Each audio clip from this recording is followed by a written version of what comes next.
Happy Father's Day, everybody. It is 8:30 Eastern Standard Time, so for those of you on the West Coast, it should be about 5:30 now. Welcome to this week's first installment of StrongBoard Balance Move of the Day.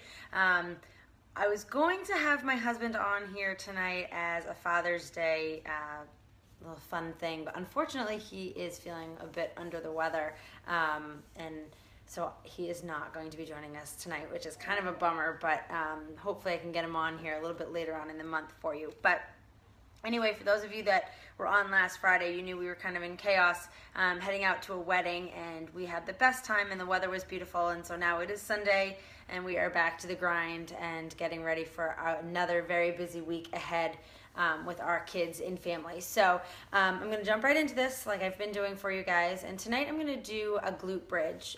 It's a really great exercise to work on that posterior chain as well as really targeting your glutes. A lot of people run to the deadlift and the squat when it comes to trying to build their glutes, and while those exercises are really great, a move like this is a really wonderful body weight exercise that you can do again in multiple variations to really add that added boost to your booty, I guess. So I'm going to show you how to do it on the floor as always, and then I'll jump right up onto the board. A couple of different demonstrations on both the floor and the board tonight for variations on the glute bridge. So I'm going to jump right over. Again, if my daughter cries, it's just because she's kind of bouncing in her chair, and so I may need to sneak off and help her, but fingers crossed that she'll be good, because it's been a long weekend, so hopefully she'll sleep. So I'm going to go right over here.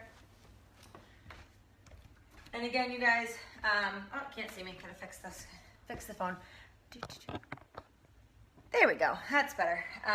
Remember to always wear low profile shoes, yoga socks, or no socks at all. I finally moved my rug out of the way so that I can have the board on a nice hard surface for you. So let's start on the floor. To get into a glute bridge position is really very easy. All you're gonna do is just gonna sit on the floor, okay? And you're gonna put your feet flat on the floor with your knees pointed up towards the ceiling. You don't want your knees bowing out to the side. You don't want them angling in towards each other. You want them nice and straight, evenly spaced. You're gonna scoot your body down so your upper back is flat on the floor, and you're gonna focus on keeping that belly button really pulled into your spine as you go through this movement. A lot of people like to have their hands flat on the floor. I like to have mine at a 90-degree angle, and the reason I like to do that is because people that put them flat on the floor like this, I see a lot of them pushing up off with their hands. If you have your arms at 90 degrees with just your triceps on the floor, it's a lot less likely that you're going to be able to really use your hands to push yourself up. So get those arms up into a 90-degree, make a fist, whatever you'd like to do with your hands, and what you're going to do is you're going to use your glutes to drive up through your heels, really pushing those hips straight towards the ceiling. What you're going to find, or what you should be feeling, is the weight should be in your heels and on your upper back, okay? You shouldn't be feeling any pressure on your lower back, and the way you avoid that is by really making sure you're keeping that belly button pulled into the spine and giving those glutes a really nice hard squeeze at the top. And then when you lower, you just want to tap the floor before you come right back up. You want to keep as much constant tension on your glutes as you do this move as possible, and so by coming all the way down and resting, you're releasing the tension on the glutes and you're letting the muscle relax. So you really don't want to do that. So you want to squeeze up and then lower back down and then squeeze right back up, keeping those knees nice and straight. Don't let them bow in or out, okay?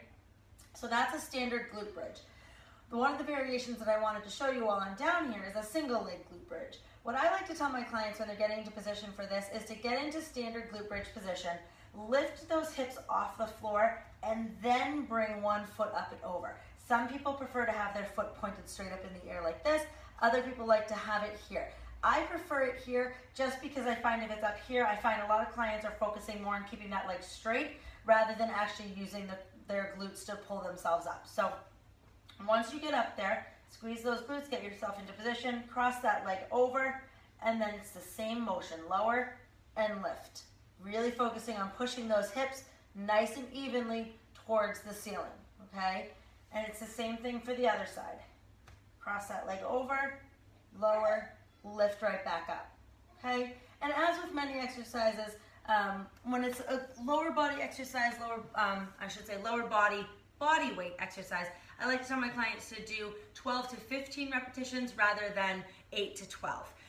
But it totally depends on your training program, any personal trainers that you're working with, any plans, etc., and so on. So now I'm going to go and jump right onto the board, and I'm going to show you both of those variations as well as one more just so you can see it. So when you're getting into position here, you can have your feet in one of two places. You can have them on the center of the board, again, for a little bit more stability, even though you're not always 100% stable. I want you to remember that.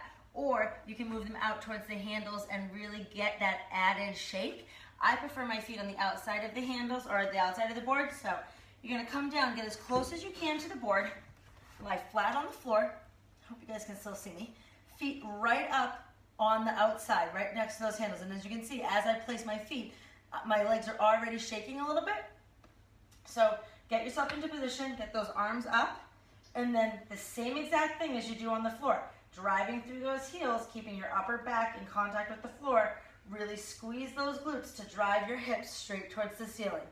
And then lower right back down and come right back up. One of the things that I will tell you from doing these is that I can feel this a heck of a lot more in my hamstrings on the board than I ever do on the floor. The only time I really ever feel it in my hamstrings on the floor is when I've added a barbell for resistance, and that's one of the places that you really should feel a glute bridge. You want to feel it in through your hamstrings, right into that tie to your glutes and in your glutes themselves, okay? So as you squeeze up, you're working to keep your legs stable and keep that positioning correct, and so you're going to feel it all the way through your glutes, right into the hamstrings. You're going to feel it a little bit in your calves, but you want to make sure that you're really squeezing nice and tight. And then lower back down, come right back up. Okay, so there's your standard glute bridge. Now when you go to do a single leg glute bridge on this, I've not yet mastered it on the outside of the board, only because once I get up into position here, to come into position over here, I'm finding that I'm really I'm tipping myself back this way to prevent myself from going towards the stationary leg. So when I do a single leg on the board, I actually position my feet over the springs, come up, then I'm able to really keep the proper form as I'm doing the bridge, okay? I'm still getting that shake from the instability on the StrongBoard, but my form is much better. I'm using the correct muscles, and I'm making sure that I'm focusing the move where it needs to be, okay? So again, up, foot crossed over, down and up, really squeezing, down and up. All right, so that is one position that you can do on the StrongBoard. I will show you one other one. This is not the typical positioning that you can do, that you would do for a glute bridge on the StrongBoard, but I'm going to show it to you anyway, because I have done these on another instability piece of equipment that I'm not going to share the name with you guys, but I do find this to be fairly effective as well. So in this position, you're going to actually put your upper back on the StrongBoard, so you are going to be in the center of the board. And what you're going to do is very similar to on the floor, is you're going to put your upper back right on the board, so your head should be resting right on the end, and instead of lifting up towards the ceiling, you're going to kind of lower just a touch, and then right back up. Okay, so this is kind of a reverse glute bridge. Okay, so all the way down to the floor, and then squeeze at the top. Same movement with those hips coming directly towards the ceiling. And then single leg, up, cross over, down, and up. You'll find this particular move with your back on the board to be a lot more difficult when you're doing it in single leg position, okay? Because you're gonna find that you don't have the stability on the floor of both your feet. All right, so down and really squeezing at the top. So those are a few different variations of the glute bridge that you can do on the StrongBoard. As with the glute bridge on the floor, you can add in a barbell for extra resistance, or even a pair of dumbbells or a kettlebell, whatever is most comfortable for you. So thank you guys for tuning in. Again, I'm sorry my husband couldn't join us. He's under the weather, but I promise you I will get him on this thing before the end of the month. He's giving me side eye over there on the couch. He really doesn't want to, but I will have him on here. So thank you guys for tuning in. For all you fathers out there, happy Father's Day. Please remember to head on over to StrongBoardBalance.com and up until June 30th and enter the dad in your life to win their very own StrongBoard. All you have to do is comment on the post on StrongBoardBalance.com about why the dad in your life should win.